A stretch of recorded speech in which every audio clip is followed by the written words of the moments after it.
إن الحمد لله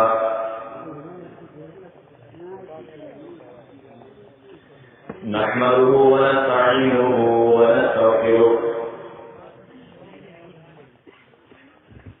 ونعوذ بالله من شرور أنفسنا ومن سيئات أعمالنا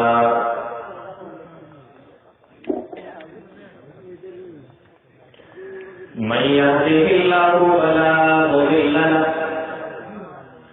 ومن يضلل فلا هادي له وأشهد أن لا إله إلا الله وحده لا شريك له وأشهد أن محمدا عبده ورسوله يا أيها الذين آمنوا اتقوا الله حق تقاته ولا تموتن إلا وأنتم مسلمون يا أيها الناس اتقوا ربكم الذي خلقكم من نفس واحدة وخلق منها زوجها وبث منهما رجالا كثيرا ونساء واتقوا الله الذي تساءلون به والأرحام إن الله كان عليكم رقيبا يا أيها الذين آمنوا اتقوا الله وقولوا قولا سديدا يصلح لكم أعمالكم ويغفر لكم ذنوبكم ومن يطع الله ورسوله فقد فاز فوزا عظيما أما بعد فإن خير الحديث كتاب الله وخير الهدي هدي محمد صلى الله عليه وسلم وشر الأمور محدثاتها وكل محدثة بدعة وكل بدعة ضلالة وكل ضلالة في النار. أعوذ بالله السميع العليم من الشيطان الرجيم. بسم الله الرحمن الرحيم.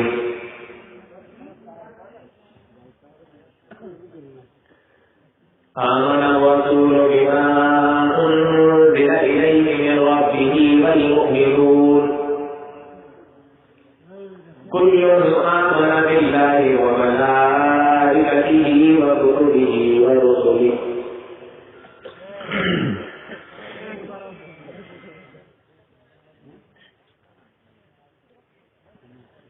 جناب صدر محترم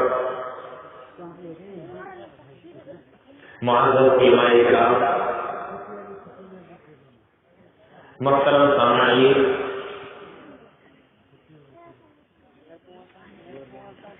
آج کی یہ 2 روزہ عظیم و شان کانفرنس جس کا آج پہلا دن ہے،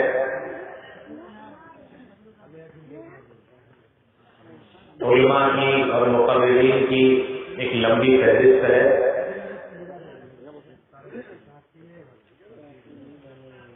دور دراز سے آپ کے اس علاقے میں ہندوستان کے بڑے بڑے نامور فقیر اور مقرر جمع ہوئے ہیں.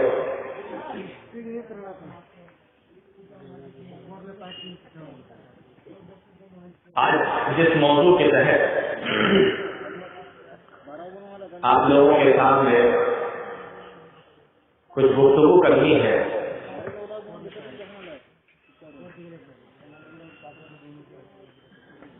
موضوع کا نام ہے ارکان ایمان.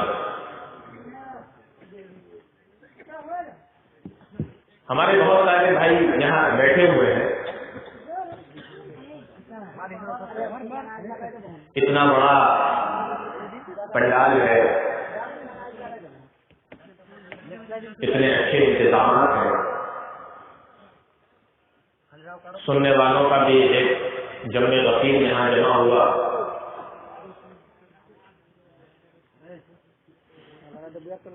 میں آپ سے ایک سوال پوچھتا ہوں، ارکان ایمان کسے کہتے ہیں؟ ارکان ایمان کتنے ہیں؟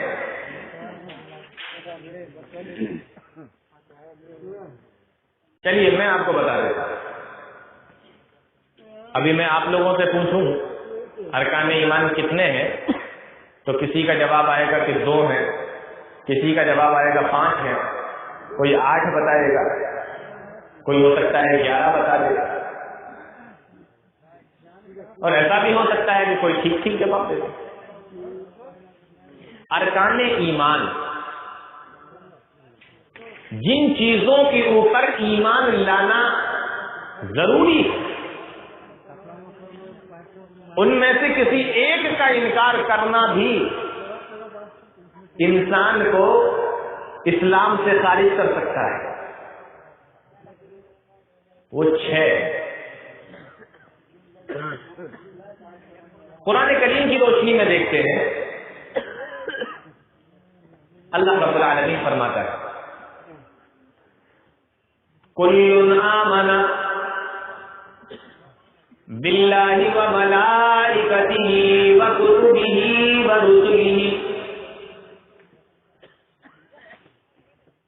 اللہ کے اوپر ایمان لانا, دیکھیے آپ گنیے, میں بتاتا ہوں آپ کو. اللہ کے اوپر ایمان لانا, وملائکتہ اور اس کے فرشتوں کے اوپر بھی ایمان لانا, وکتبہ اور اس نے جتنی بھی کتابیں بھیجی ہیں اس دنیا کے اندر ان ساری کتابوں کے اوپر بھی ایمان لانا. آمن باللہ وملائکتہ وکتبہ ورسلہ. اور چوتھا نمبر, اللہ کے جتنے بھی رسول اس دنیا کے اندر آئے, آدم علیہ الصلوۃ والسلام سے لے کر جناب محمد رسول اللہ صلی اللہ علیہ وسلم تک, ان سارے کے سارے رسولوں کے اوپر ایمان لانا. کتنی چیزیں ہو گئی؟ 4 چیزیں ہو گئی, اور میں نے بتائی کتنی تھی؟ 6 چیزیں بتائی. اس آیت کے اندر 4 چیزوں کا ذکر ہے. اب ایک دوسری آیت دیکھتے ہیں, وہاں پر اللہ رب العالمین نے ارکان ایمان گنائے تو ایک چیز بڑھا دی. کون سی؟ اللہ فرماتا ہے آپ لوگ کام کیجئے, بھائی صاحب کام کیجئے, کوئی بات رکھیے. آواز نہیں, آپ کام کریں, اپنا جو بھی کام کرنا ہے. سنیے نا, آواز نہیں کرنا ہے. اب ایک اور آیت کے اندر دیکھتے ہیں, اللہ رب العالمین نے فرمایا لیس البر ان تولوا وجوہکم قبل المشرق والمغرب. نیکی اس بات کا نام نہیں ہے کہ آپ مشرق یا مغرب کی طرف منہ کر کے کھڑے ہو گئے. ولکن البر من آمن باللہ والیوم الآخر. دیکھیے اب ارکان ایمان اللہ بتا رہے ہیں, نیکی اس چیز کا نام ہے. ولکن البر من آمن باللہ, کہ آپ اللہ کے اوپر ایمان لائیں. والیوم الآخر, ولکن البر من آمن باللہ والیوم الآخر, اللہ کے اوپر بھی ایمان لائیں اور آخرت کے دن پر بھی ایمان لائیں, قیامت کے دن پر بھی ایمان لائیں. والملائکۃ, اس کے فرشتوں پر بھی ایمان. والکتاب, اور اس کی کتابوں پر بھی ایمان. والنبیین, اور اس کے نبیوں پر بھی ایمان. اس آیت کے اندر 4 تھے, اس میں آخرت کا دن بڑھ گیا. والیوم الآخر, قیامت کے دن پر بھی ایمان لانا ایمان کا ایک رکن ہے. تو ایک آیت میں 4, دوسری میں 5 گنا دیے, ایک بڑھ کر. اب دیکھیے ایک حدیث دیکھتے ہیں, اس حدیث کے اندر اللہ کے نبی صلی اللہ علیہ وسلم نے ایک چیز اور بڑھا دی, تو اس طریقے سے 6 ہو جاتے ہیں. حدیث کون سی ہے؟ مسلم شریف کی روایت ہے, مشہور حدیث ہے. اللہ کے نبی جناب محمد رسول اللہ صلی اللہ علیہ وسلم کے پاس جبریل امین آئے اور انہوں نے آ کر کئی سوال اللہ کے نبی صلی اللہ علیہ وسلم سے کیے. اے اللہ کے نبی, اسلام کس کو کہتے ہیں, احسان کس کو کہتے ہیں, قیامت کب آئے گی, قیامت کی نشانیاں کون کون سی ہیں, کئی سوال حضرت جبریل امین نے اللہ کے نبی صلی اللہ علیہ وسلم سے کیے. انہی سوالوں میں سے ایک سوال جبریل امین نے اللہ کے نبی صلی اللہ علیہ وسلم سے یہ بھی پوچھ لیا، اے نبی یہ بھی بتا دیجئے کہ ایمان کیا ہے، ایمان کس کو کہتے ہیں؟ اب نبی صلی اللہ علیہ وسلم ایمان بتا رہے ہیں کس کو کہتے ہیں. فرمایا الایمان، ایمان یہ ان تؤمن باللہ کہ تم اللہ پر ایمان لاؤ، وملائکتہ اور اس کے فرشتوں پر ایمان لاؤ، وکتبہ اور اس کی کتابوں پر بھی ایمان لاؤ، ورسلہ اور اس کے رسولوں پر بھی ایمان لاؤ، والیوم الاخر اور قیامت کے دن پر بھی ایمان لاؤ، والقدر خیرہ وشرہ اور اچھی اور بری تقدیر پر بھی ایمان لاؤ. پہلی آیت میں 4 کا ذکر تھا، قیامت کا دن نہیں تھا. دوسری آیت میں قیامت کا بھی ذکر کر دیا گیا، 5 ہو گئی گنتی. اور اس حدیث کے اندر قیامت کے ساتھ ساتھ تقدیر کا بھی اللہ کے نبی صلی اللہ علیہ وسلم نے ذکر کر دیا، تو اب وہ گنتی 5 سے بڑھ کر 6 ہو گئی. تو یہ 6 چیزیں اللہ کے نبی صلی اللہ علیہ وسلم نے ایک حدیث کے اندر بتائیں. اسی کو ارکان ایمان کہا جاتا ہے. اچھا ایک چیز دیکھیے، مسلمانوں کی جو زندگی ہے اس زندگی کے 2 حصے ہیں یا 2 اہم پہلو ہیں. ایک ہے ایمان اور ایک ہے عمل صالح. اور ان دونوں چیزوں کو اللہ رب العالمین نے ایک آیت کے اندر ذکر کر دیا. فرمایا ان الذين آمنوا وعملوا الصالحات اولئك هم خير البرية، بے شک جو لوگ ایمان لائے اور عمل صالح کیے، اولئک هم خیر البریہ، یہ سب سے بہترین لوگ ہیں، سب سے بہترین مخلوق ہے. ایمان لائے اور عمل صالح کیے. معلوم یہ ہوا کہ ایمان اور عمل صالح یہ 2 چیزیں ہوں گی. ایمان جانتے ہیں کس کو کہتے ہیں؟ ایک حدیث کے اندر آیا ہے، اللہ کے نبی صلی اللہ علیہ وسلم کے پاس ایک صحابی آیا اور آ کر انہوں نے سوال کیا، اور سوال بھی دیکھیے کتنا اہم کیا. نبی کریم صلی اللہ علیہ وسلم سے سوال کرتے ہیں، قل لی فی الاسلام قولا لا اسأل عنہ احدا بعدک. اے اللہ کے نبی آپ مجھے کچھ ایسی چیز بتا دیجئے جس کو میں اپنا لوں، جس پر میں چلنے لگوں، اور آپ کے بعد لا اسأل احدا بعدک، مجھے کسی دوسرے سے کوئی سوال پوچھنے کی ضرورت نہ پڑے. مجھے اسلام کے تعلق سے کوئی ایسی چیز بتائیے. اللہ کے نبی صلی اللہ علیہ وسلم نے ان کو جو چیز بتائی وہ یہی تھی، قل آمنت باللہ ثم استقم، کہہ کہ میں اللہ کے اوپر ایمان لایا پھر اسی کے اوپر جم جا. یہی اسی کا نام ایمان ہے. جن چیزوں کا نام بتایا جا رہا ہے انہیں چیزوں کے اوپر ایمان لانا ہے اور اس پہ جمے رہنا ہے. ابھی تک یہ بات سمجھ میں آئی، تو آئیے ذرا یہ دیکھ لیتے ہیں کہ جس ایمان کی بات چل رہی ہے، جس ایمان کے بغیر عمل صالح کا کوئی مطلب ہی نہیں. اگر آپ کے پاس ایمان نہیں، آپ کتنے بھی نیک عمل کرتے رہیے وہ قابل قبول نہیں. اس لیے قرآن کریم کے اندر جہاں بھی آپ دیکھیں گے ایمان کو پہلے اللہ رب العالمین نے ذکر کیا اور عمل صالح کو بعد میں اللہ نے ذکر کیا. ایمان کہتے کس کو ہے؟ لغت کے اندر ایمان، جیسے ہم لوگ کہتے ہیں ایمان لے لانا، فلاں شخص ایمان لے آیا، فلاں شخص نے ایمان قبول کر لیا. تو ایمان کہتے کس کو ہے؟ لغت کے اندر ایمان کے معنی ہوتا ہے تصدیق کرنا. کیا معنی ہوتا ہے؟ تصدیق کرنا، یقین کر لینا، مان لینا. یہ لغت کے اندر ایمان کے معنی. اور اسلام کے اندر ایمان کا معنی ہوتا ہے اقرار باللسان، زبان سے اقرار کرنا، وتصدیق بالجنان اور دل سے تصدیق کرنا، وعمل بالارکان جو تم نے زبان سے اقرار کیا اور دل سے جو تم نے تصدیق کی ہے، وعمل بالارکان اب یہ اپنے اعضاء کے ذریعے سے، اپنے ہاتھ اور پیروں کے ذریعے سے، اپنی زبان، اپنی ناک، اپنے کان، اپنی آنکھوں کے ذریعے سے اس کو کر کے بھی دکھائیے. یہ نہیں کہ آپ نے کہا ہاں نماز ٹھیک ہے مانتا ہوں میں یقین کرتا ہوں اللہ رب العالمین کی طرف سے ہمارے اوپر فرض، آپ پڑھ کر بھی بتائیے، یہ ہے ایمان۔ آپ نے کہا کہ زکات کا حکم قرآن کے اندر ہے، مجھے ایمان ہے، مجھے یقین ہے، میں جانتا ہوں، نہیں، اگر آپ کے اوپر فرض ہے تو آپ دیجیے اس کو، یہ ہے اعضاء کے ذریعے سے عمل کر کے بھی دکھانا، اس کو کہتے ہیں ایمان۔ اچھا، یہاں پر میں ایک بڑی اہم چیز ہے جو میں آپ کو بتاتا ہوں ایمان کے تعلق سے۔ ایمان کی جہاں پر بھی تعریف ہے تو وہاں پر یہ جملہ آپ کو بڑا ہوا ملے گا کہ یزید بطاعت اللہ وینقص بالعصیان، اللہ کی اطاعت کرنے سے ایمان بڑھتا ہے اور گناہ کرنے سے ایمان گھٹتا ہے۔ اللہ کی اطاعت سے ایمان بڑھتا ہے اور گناہ کرنے سے ایمان گھٹ جاتا ہے، چھوٹا ہو جاتا ہے۔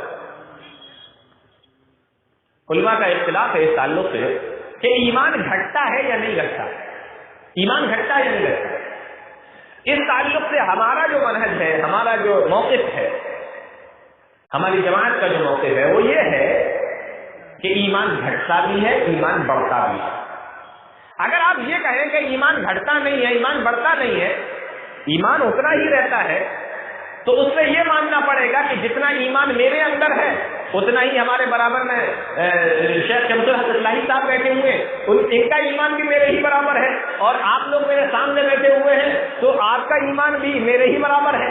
اگر گھٹے گا بڑھے گا نہیں تو سب کا ایمان ایک جیسا ہو جائے گا، اور پھر تو یہ بھی ماننا پڑے گا کہ جتنا ایمان میرے اندر ہے اتنا ہی اللہ کے ولی کے اندر بھی ہے، اتنا ہی اللہ کے رسول کے اندر بھی ہے، سب کے اندر ایمان برابر ہے۔ اگر گھٹتا بڑھتا نہیں ہے تو پھر سب کے اندر ایمان کو ایک جیسا ماننا پڑے گا۔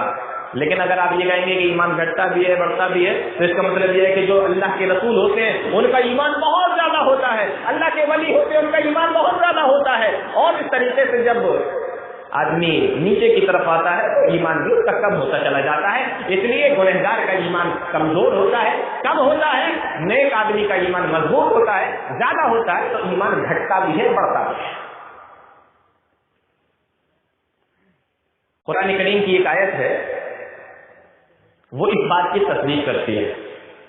قرآن کریم میں اللہ فرماتا ہے وَإِذَا مَا أُنزِلَتْ سُورَةٌ فَمِنْهُمْ مَن يَقُولُ أَيُّكُمْ زَادَتْهُ هَٰذِهِ إِيمَانًا، اے میرے نبی، جب جب آپ کے اوپر اللہ رب العالمین کی طرف سے کوئی سورت کوئی آیت قرآن کریم کی نازل ہوتی ہے تو یہ لوگ جنہوں نے اسلام قبول نہیں کیا، ایمان قبول نہیں کیا، جو آپ کی تصدیق نہیں کرتے، اے نبی یہ لوگ کہتے ہیں من یقول ایکم زادتہ ہذہ ایمانا، اس آیت کی وجہ سے کن لوگوں کا ایمان بڑھا، اس آیت کی وجہ سے کن کا ایمان مضبوط ہوا، اس آیت کی وجہ سے کن لوگوں کے ایمان کے اندر بڑھوتری ہوئی ہے۔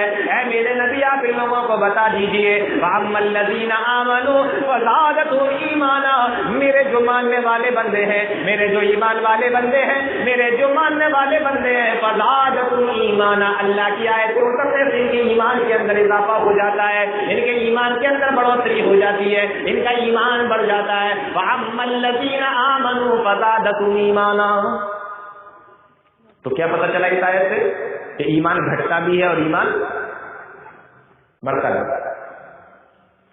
ایک اور آیت دیکھیے، اللہ رب العالمین نے اس امت کے بارے میں فرمایا ثم اورثنا الكتاب الذين اصطفينا من عبادنا، ہم نے تمام امتوں کے بعد اس امت کو چن لیا اور ہم نے اس کو کتاب بھی دے دی، لیکن اس امت کے اندر فَمِنْهُمْ ظَالِمٌ لِنَفْسِهِ، کچھ لوگ ایسے ہیں جو گناہ کرتے ہیں، اپنے نفس پر ظلم کرتے ہیں، وَمِنْهُمْ مُقْتَصِدٌ، اور ان میں سے کچھ ایسے ہیں جو گناہوں سے بچے رہتے ہیں، وَمِنْهُمْ سَابِقٌ بِالْخَيْرَاتِ، اور کچھ لوگ ایسے بھی ہیں جو نیکیوں کی طرف بھاگتے ہیں، نیکیوں کی طرف بڑھتے جاتے ہیں۔ اب مجھے یہ بتایا جائے جو لوگ گناہ کرتے ہیں یا جو نیکیوں کی طرف بھاگتے ہیں، دونوں کا ایمان برابر ہو سکتا ہے یا نہیں؟ بتائیے، گناہ کر رہا ہے اس کا ایمان اور جو نیکیوں کی طرف بھاگ رہا ہے اس کا ایمان برابر ہوگا؟ نہیں برابر ہوگا، گنہگار کا کم ہوگا اور جو نیکیوں کی طرف سبقت کر رہا ہے اس کا ایمان زیادہ ہوگا۔ اسی لیے اللہ کے نبی صلی اللہ علیہ وسلم نے ارشاد فرمایا بخاری شریف کی روایت ہے اللہ رب العالمین کل قیامت کے دن جہنم سے جب لوگوں کو نکالے گا، اللہ کے نبی صلی اللہ علیہ وسلم ارشاد فرماتے ہیں اللہ رب العالمین ایسے لوگوں کو بھی جہنم سے نکال لے گا جن کے دل کے اندر گیہوں کے دانے کے برابر ایمان ہوگا۔ پھر اللہ کے نبی فرماتے ہیں پھر جب ایسے لوگ جہنم سے نکال لیے جائیں گے جن کے دل کے اندر گیہوں کے دانے کے برابر ایمان ہے، تو اللہ کے نبی فرماتے ہیں پھر ان لوگوں کو بھی جہنم سے نکال لیا جائے گا جن کے دل کے اندر جو گیہوں کے دانے کے برابر ایمان ہے، اللہ کے نبی فرماتے ان لوگوں کو بھی نکال لیا جائے گا۔ پھر ایسے لوگوں کا نمبر آئے گا جن کے دلوں کے اندر رائی کے دانے کے برابر ایمان ہے، من کان فی قلبہ مثقال حبۃ من خردل من ایمان، یہ بخاری کی روایت ہے۔ اللہ کے نبی صلی اللہ علیہ وسلم نے ارشاد فرمایا کہ ذرہ برابر بھی جس کے دل کے اندر ایمان ہوگا، رائی کے دانے کے برابر بھی جس کے دل کے اندر ایمان ہوگا، اللہ رب العالمین ایسے آدمی کو بھی جہنم سے نکال لے گا۔ اس حدیث کے ذریعے سے معلوم یہ ہوا کہ کسی کے دل کے اندر گیہوں کے دانے کے برابر ایمان، کسی کے دل کے اندر جو کے دانے کے برابر ایمان، کسی کے دل کے اندر رائی کے دانے کے برابر ایمان، اور یہ تینوں کے تینوں دانے برابر نہیں ہوتے، کوئی چھوٹا ہوتا ہے کوئی بڑا ہوتا ہے کوئی اس سے بھی چھوٹا ہوتا ہے۔ معلوم یہ ہوگا کہ ایمان کم بھی ہوتا ہے زیادہ بھی ہوتا ہے، کسی کے دل کے اندر تھوڑا کسی کے دل کے اندر زیادہ۔ یہ ایک ضمن بات آ گئی کہ ایمان گھٹتا بھی ہے بڑھتا بھی ہے، تو میں نے یہ بات رکھی۔ مجھے اصل جو بتانا ہے وہ ارکان ایمان ہے جن کا میں نے ذکر کیا، جو 6 ہیں، اس میں سے جو سب سے پہلی چیز ہے وہ کیا ہے؟ ان تؤمن باللہ، اللہ کے اوپر ایمان لانا۔ بہت پیاری بات انشاءاللہ یہاں سے آپ کے سامنے رکھی جائے گی۔ ان تؤمن باللہ، اللہ پر ایمان لانا۔ قرآن کریم کی ایک آیت دیکھیے، فرمایا وَمَا أَرْسَلْنَا مِن قَبْلِكَ مِن رَّسُولٍ إِلَّا نُوحِي إِلَيْهِ أَنَّهُ لَا إِلَٰهَ إِلَّا أَنَا فَاعْبُدُونِ۔ اللہ کے اوپر ایمان لانا کتنا ضروری ہے۔ وَمَا أَرْسَلْنَا مِن قَبْلِكَ مِن رَّسُولٍ، اے نبی ہم نے آپ کی طرف بھی وحی کی، اور آپ سے پہلے ہم نے جتنے بھی نبی بھیجے جتنے بھی رسول بھیجے سب کی طرف ہم نے یہ وحی کر دی تھی لا الہ الا انا، میرے علاوہ کوئی عبادت کے لائق نہیں ہے، میرے علاوہ کوئی الہ نہیں ہے، میرے علاوہ کوئی معبود حقیقی نہیں ہے، لا الہ الا انا فاعبدون، تو تم صرف میری عبادت کرو، تم سارے کے سارے میری عبادت کرنا۔ معلوم یہ ہوا کہ اللہ رب العالمین کے اوپر ایمان لانے کا مطلب یہ ہے کہ صرف اللہ کی عبادت کی جائے، اس کے علاوہ کسی دوسرے کی عبادت نہ کی جائے، کسی کی بھی عبادت نہ کی جائے۔ جی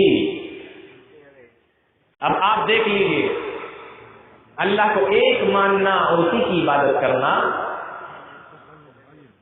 توحید الوہیت، توحید ربوبیت، توحید اسماء و صفات، یعنی ساری کائنات کا بنانے والا اکیلا اللہ، ساری کائنات کا چلانے والا اکیلا اللہ، ساری کائنات کا پیدا کرنے والا اور ان کو چلانے والا اکیلا اللہ، اسی کو توحید ربوبیت کہا جاتا ہے۔ اللہ کو ماننا، اللہ ہی کو جاننا، اور ساری کائنات کا اکیلا پروردگار اور معبود صرف اسی کی عبادت کی جائے، یہ اللہ رب العالمین کے اوپر یقین رکھنا، اس چیز کو توحید الوہیت کہا جاتا ہے۔ توحید اسماء و صفات، یعنی اللہ کے جتنے اچھے نام ہیں، اس کی جو صفات ہے، اس کی جو خوبیاں ہیں، اس کے اندر بھی اللہ رب العالمین کو اکیلا جاننا، اس کو توحید اسماء و صفات کہا جاتا ہے۔ کائنات کو بنانے میں اور اس کو چلانے میں اور کائنات تمام چیزوں کا اکیلا پروردگار، اکیلا معبود، یہ ہے اللہ رب العالمین کے اوپر ایمان لانے کا مطلب۔ اب میں آپ سے پوچھوں، کل قیامت کے دن، بلکہ یوں کہہ لیجیے کہ قبر کے اندر آپ سے سوال کیا جائے گا، ہم سے سوال کیا جائے گا، کسی کو چھوڑا نہیں جائے گا، آپ سے بھی سوال ہوگا، ہم سے بھی سوال ہوگا، اور سب سے پہلا سوال جو قبر کے اندر ہوگا وہ یہ ہوگا، بتاؤ من ربک، تمہارا رب کون ہے؟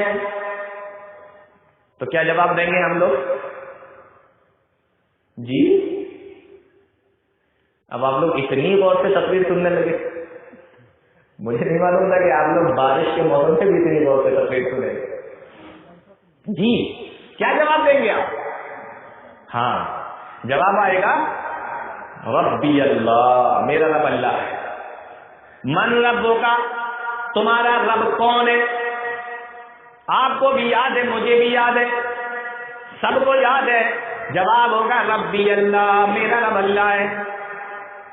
سوال بھی صحیح ہے، جواب بھی صحیح ہے، لیکن اگر میں اس سوال کو تھوڑا سا گھما کر آپ سے یہ پوچھ لوں کہ قیامت کے قبر کے اندر اگر سوال یہ کر لیا جائے کہ بتاؤ تم آج تک اپنا رب کس کو سمجھا کرتے تھے، تم نے اپنا معبود کس کو سمجھا تھا، تم نے اپنا پروردگار کس کو سمجھا تھا، تم نے سجدے کس کے سامنے کیے تھے، تم نے جھولیاں کس کے سامنے پھیلائی تھی، تم نے بیٹا بیٹی دینے کا اختیار کس کے سامنے رکھا تھا، تم کس کے سامنے جا کے سجدہ ریز ہوا کرتے تھے، اب بتاؤ قبر کے اندر تمہارے منہ سے جواب نکلے گا ربی اللہ یا نہیں نکلے گا؟ مانا تو اس پروردگار کو تھا، کہتے تو یہی تھے کہ رب تو ہمارا اللہ ہے، لیکن سجدے ہمارے کسی اور کے سامنے ہو رہے تھے، دعائیں کسی اور سے کی جا رہی تھی، فریادیں کسی اور کے سامنے مانگی جا رہی تھی۔ اس لیے میرے بھائیوں میں آپ کو بتانا یہ چاہتا ہوں کہ صرف کہنے سے کام نہیں چلے گا۔ آپ نے کہہ دیا ربی اللہ، میرا رب اللہ ہے، کہنا تو بڑا آسان ہے، لیکن اس کے اوپر یقین رکھنا اور اس کے اوپر عمل کرنا بہت مشکل کام ہے۔ اللہ کے اوپر ایمان لانے کا مطلب یہ نہیں ہے کہ آپ صرف یہ یقین کرتے رہیں اللہ ایک ہے، اللہ اکیلا ہے، میرا ایمان ہے، اور اس کے بعد آپ جو چاہیں اس کے ساتھ میں کریں، شرک کریں، کفر کریں، جو چاہیں اللہ کے ساتھ کریں۔ میرے مسلمان بھائیوں، اگر آپ نے سجدے کسی اور کے سامنے کیے، نیازیں کسی اور کے لیے کی، منتیں کسی اور سے مانگی، دعائیں کسی اور سے مانگی، جھولیاں کسی اور کے سامنے پھیلائی، فریادیں کسی اور کے سامنے کی، قربانیاں کسی اور کے لیے کی، سجدے کسی اور کے لیے کیے، یہ تمام چیزیں آپ نے کسی اور کے لیے کی، اللہ گواہ ہے آپ کو دنیا کے اندر لاکھ سوال کا جواب معلوم ہو کہ من ربک کا جواب ربی اللہ ہے، لیکن کل قیامت کے دن آپ کے منہ سے جواب نہ نکل سکے گا کہ میرا رب اللہ ہے۔ ایمان بھی تو مضبوط ہونا چاہیے نا، زبان سے صرف دعویٰ کرنے سے کیسے کام چلے گا؟ اسی لیے اللہ رب العالمین نے قرآن کریم کے اندر جگہ جگہ پہ فرما دیا، آئیے یہ تینوں چیزیں، توحید الوہیت جس کو کہا جاتا ہے، توحید ربوبیت جس کو کہا جاتا ہے، توحید اسماء و صفات جس کو کہا جاتا ہے، اللہ کے نبی صلی اللہ علیہ وسلم جو قرآن نبی کے اوپر نازل ہوا، اللہ رب العالمین نے ایک ہی آیت کے اندر تینوں چیزوں کو بیان فرما دیا، فرمایا اے میرے نبی آپ اعلان کر دیجئے رب السماوات والارض وما بینہما فاعبدہ واستبر لعبادتہ هل تعلم له سمیا، وہ لوگ بتاؤ زمین و آسمان کا رب کون ہے، وما بینہما، اور زمین و آسمان کے درمیان میں جتنی بھی چیزیں ہیں ان تمام چیزوں کا پروردگار کون ہے۔ اس آیت کے ٹکڑے سے پتہ چلا کہ اللہ رب العالمین ہے، یعنی توحید ربوبیت اس ٹکڑے کے اندر آ گئی۔ پھر اللہ فرماتا ہے فاعبدہ واستبر لعبادتہ، تو تم اسی کی عبادت کرو اور اس کی عبادت کے اوپر جم جاؤ۔ اس کے اندر توحید الوہیت آ گئی، هل تعلم له سمیا، اور بتاؤ کیا تم نے اللہ کے ہم وزن بھی کسی کو سنا ہے، اللہ کا ہم نام بھی کسی کو سنا ہے، اللہ کا ہم پلہ بھی کسی کو سنا ہے؟ هل تعلم له سمیا، اللہ کا جو نام ہے، اللہ یہ نام آج تک تم نے کسی دوسرے کا نہیں سنا ہوگا۔ جی اس کے اندر توحید اسماء و صفات آ گئی۔ اچھا میں آپ سے پوچھوں، آپ نے محمد نام کے لوگ دیکھے ہوں گے، احمد نام کے دیکھے ہوں گے، بہت سارے نام کے لوگ دیکھے ہوں گے آپ نے، ایک نام کے کئی لوگ، لیکن کہیں پر بھی آپ نے ایسا کہیں سنا ہے کہ فلاں صاحب کا نام اللہ ہے؟ سنا ہے؟ آپ نے سنا ہے؟ کسی نے سنا ہے کہ کسی کا نام اللہ ہو؟ چلیے چھوڑیے، مسلمانوں میں تو کوئی رکھ ہی نہیں سکتا، کسی دوسرے مذہب کے اندر، کسی دوسرے دھرم کے اندر آپ نے سنا ہے کہ اس نے اپنے کسی بیٹے کا، باپ کا، بابا کا، پیر کا، فقیر کا، ماننے والوں کا، پادری کا، راہبر، کسی کا بھی اس نے نام اللہ رکھ لیا ہو؟ کبھی سنا؟ چڑ کر غصے میں مسلمانوں کو نیچے دکھانے کے لیے انہوں نے اپنے کسی آدمی کا نام اللہ رکھا ہو؟ کبھی آپ نے نہیں سنا ہوگا۔ کیا فرمایا؟ هل تعلم له سمیا،